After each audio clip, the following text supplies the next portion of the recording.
ధర్మపీఠానికి స్వాగతం.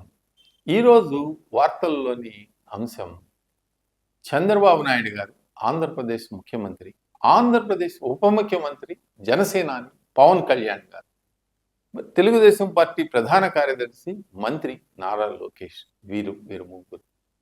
ఇక చాలా సున్నితంగా రాజకీయ విశ్లేషణలలోను మరి పర్సనల్ బాక్స్లోను ఇటీవల కాలంలో కొన్ని వ్యాఖ్యలు వెలువడటం జరుగుతా ఉంది.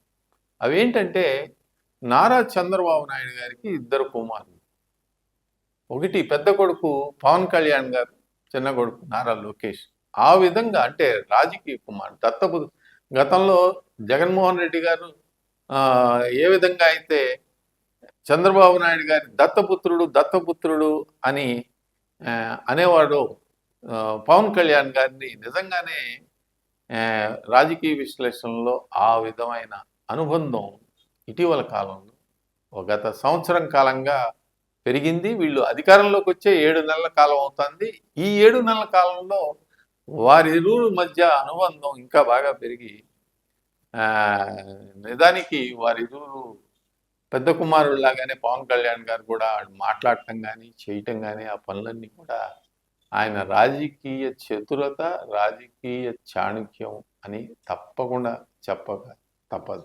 ఇక నారా లోకేష్ గారు కూడా ఆయన కూడా కార్యకర్తలను అందరినీ కూడా సముదాయించి ఈ డిప్యూటీ సీఎం అనే ఆ వివాదాల జోలికి పోవద్దు, మీరు మీ పని చేసుకోండి, నాకు ఆంధ్రప్రదేశ్ సంక్షేమమే ముఖ్యము, నేను ఇప్పుడు చేస్తున్న ప్రధాన కార్యదర్శి పదవిని కూడా నేను 3 సార్లు నిర్వహించడం జరిగింది, ఈ పదవిని వేరే వాళ్ళకు కూడా ఇవ్వటం జరుగుతుంది రాబోయే రోజుల్లో అని ఆయన చెప్పడం జరిగింది.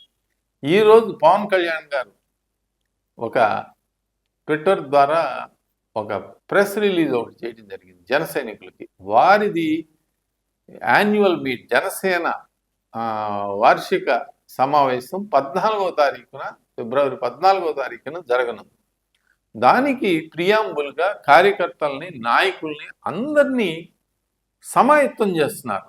జనసేనాని పవన్ కళ్యాణ్ ఆయన క్లారిటీతో, చాలా క్లారిటీతోటి జనసేన, తెలుగుదేశం, భారతీయ జనతా పార్టీ కూటమి ఒక లక్ష్యం దిశగా ప్రయాణం చేస్తున్నది. అగ్రనేతల మధ్య ఏ విధమైన పొరపచ్చాలు లేవు. మీరు అనవసరంగా కింది స్థాయిలో వివాదాస్పద వ్యాఖ్యల జోలికి పోవద్దు. ఇంతకంటే క్లియర్గా ఎవరు చెప్తారండి? ఇంక ఏం చెప్పాలి వాళ్ళకి? వాళ్ళ ఇంటికి వెళ్ళారే నువ్వు మాట్లాడొద్దురా అని నెత్తి మీద భుజం మీద తట్టి చెప్పాలా?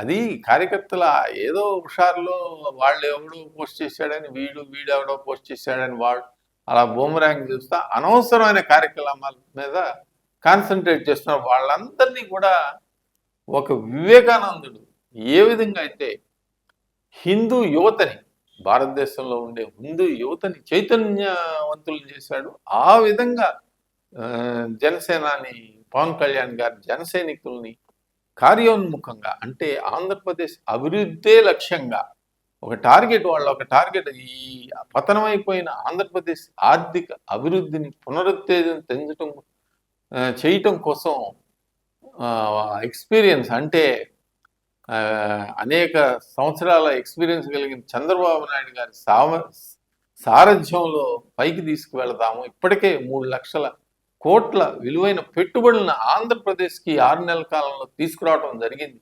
రాబోయే రోజుల్లో మరిన్ని పెట్టుబడులను తీసుకొస్తాం, ఆంధ్రప్రదేశ్ అభివృద్ధి చెందుతుంది, అందరం కలిసి ఆ లక్ష్య సాధనగా పోదాం. మీరు ఇలాంటి చిల్లర తగాదాలు, వివాదాస్పదమైన విషయాల జోలికి నాయకులు, కార్యకర్తలు, అభిమానులు ఎవ్వరూ పోవద్దు అనేది చాలా కేటగోరికల్గా వివరించి చెప్పడం జరిగింది. రెండవది, మీ మనసులో ఏదైనా ముఖ్యమైనది మీ దృష్టిలో ఉన్నట్టయితే వాటిని ఫిబ్రవరి 14న జనసేన వార్షిక సమావేశంలో చర్చించుకుందాం, మనం మాట్లాడుకుందాం. ఇంతకంటే క్లారిటీగా ఏ రాజకీయ నాయకుడు, అధినేత కూడా తమ శ్రేణులకు సందేశం ఇవ్వరు. చాలా చురుకుగా పనిచేస్తున్న భారతదేశంలో ఉప ముఖ్యమంత్రులు ఎవరైనా ఉన్నారు అని అంటే అది చంద్రబాబు నాయుడు గారి ఆధ్వర్యంలో ఉప ముఖ్యమంత్రిగా ఉన్న జనసేనాని పవన్ కళ్యాణ్ గారని చెప్పాలి. ఎందుకనంటే ఆయన త్యాగాలు చేశాడు. చాలా త్యాగాలు చేశాడు. 2014లో ఒక్క సీటు కూడా కాంటెస్ట్ చేయకుండా పదవీ త్యాగం చేశాడు. పార్టీ పెట్టి తర్వాత 2014 నుంచి ఆయన అనుకున్న కూటమే, ఆయన సపోర్ట్ చేసిన కూటమే కేంద్రంలో, రాష్ట్రంలో అధికారంలో ఉన్నా కూడా ఆయన ఒక్క పదవి అడగలేదు. కానీ పార్లమెంట్ మెంబర్ అడగొచ్చు కదా, రాజ్యసభ సభ్యత్వం అడగొచ్చు కదా, కొంతమందికి ఎమ్మెల్సీ సీట్లు అడగొచ్చు కదా, ఆయన ఎవరికి అడగలేదు. ఇది ఆయన యొక్క పరిణితి చెందిన రాజకీయం అని చెప్పాలి. అయితే 2019లో విభేదించి పోటీ చేసినా లెఫ్ట్ పార్టీలతో కలిసి ఈ లెఫ్ట్ పార్టీలతో భారతదేశంలో ఇది అయ్యే పని కాదు అని ఆయన నిర్ణయించుకుని రైట్ వింగ్ రాజకీయాల్లోకి వెళ్ళి బీజేపీ ఇప్పుడు ఉన్న హిందుత్వ అనేది నినాదాన్ని తీసుకుని ఇదే ఇప్పుడున్న జాతికి అవసరమైనది అని అనుకుని ఆయన కన్విన్స్ చేసి క్రిస్టియన్ ముస్లిం మైనారిటీ సోదరులందరినీ కూడా ఆయన కన్విన్స్ చేసిన విధానం కూడా చాలా బాగుంది. అంటే ఆయన ఆ విధంగా వెళ్ళి మళ్ళీ కూటమిని నిలబెట్టి జగన్మోహన్ రెడ్డిని పాతాళానికి తొక్కుతానని ప్రతిజ్ఞ చేసి బహిరంగ సభలో ఆ ప్రతిజ్ఞను నిలబెట్టుకున్న వ్యక్తి పవన్ కళ్యాణ్ గారు. ఇప్పుడు ఈ రోజు నరేంద్ర మోడీ గారి నాయకత్వంలో ఢిల్లీ పీఠంలో మరి అధికారంలో ఉన్నారు అని అంటే దానిలో పవన్ కళ్యాణ్ గారి పాత్ర కూడా ఉంది అని చెప్పక తప్పదు.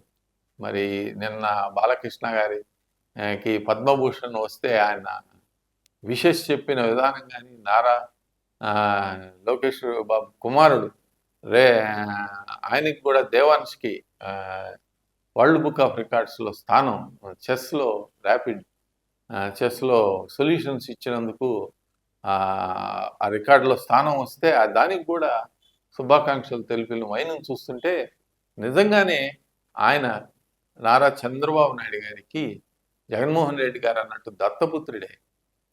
ఇది యథార్థమే. చంద్రబాబు నాయుడు గారికి ఇరువురు కుమారులు. ఆ విధంగా ఆంధ్రప్రదేశ్ రాజకీయాలు సాగుతున్నాయి.